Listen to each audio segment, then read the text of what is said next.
Simula nang pumasok ang administrasyon ni Mayor Jeannie pagkatapos ng pandemya, patuloy ang mga makabuluhang hakbang upang mapabuti ang kalidad ng pangangalagang pangkalusugan sa bawat Malabueño.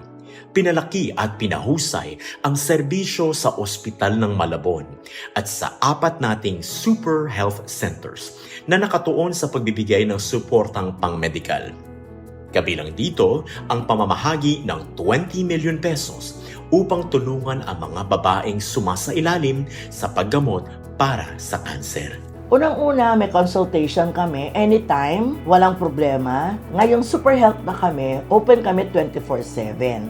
So, ang mga tao dito sa Potrero, sa super health centers natin, hindi na sila dapat lumayo, lalo na kung taga-Potrero sila. Kasi kung taga-Potrero kayo or taga-Malabon kayo, lahat ng services is free. May doktor tayo, may gamot tayo. Yung mga services naman namin, lahat ng kailangan sa super health, halos na ibibigay namin.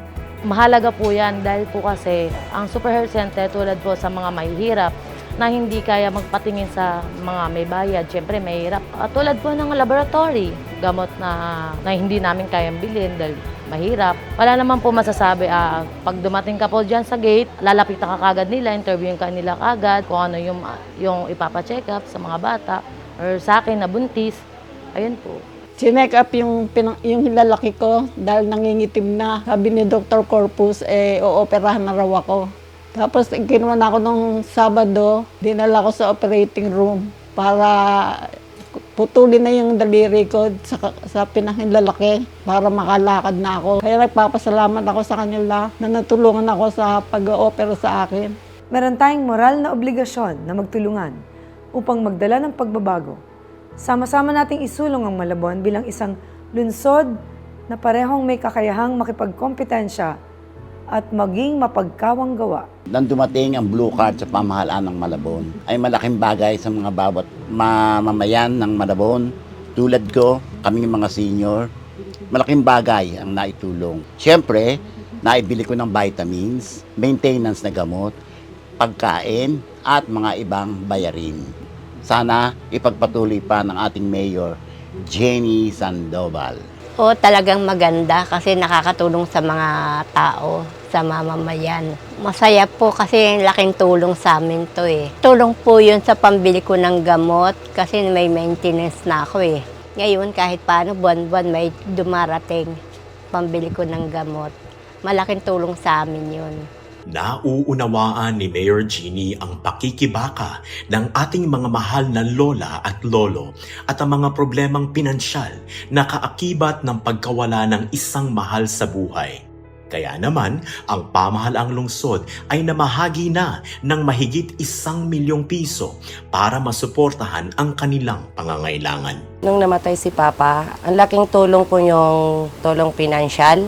Lalo na yung binaba mo po sa amin na sa Blue Card. Malaking tulong talaga sa amin yon kasi kung wala ka, ewan ko kung saan po kami hingi ng tulong. Ang pabahay ay kinikilala ni Mayor Jeannie Sandoval bilang isang karapatang pantao. Ang pagbibigay ng permanente at matibay na tahanan ay hindi lamang makapagbigay proteksyon sa mga matinding kondisyon katulad ng bagyo.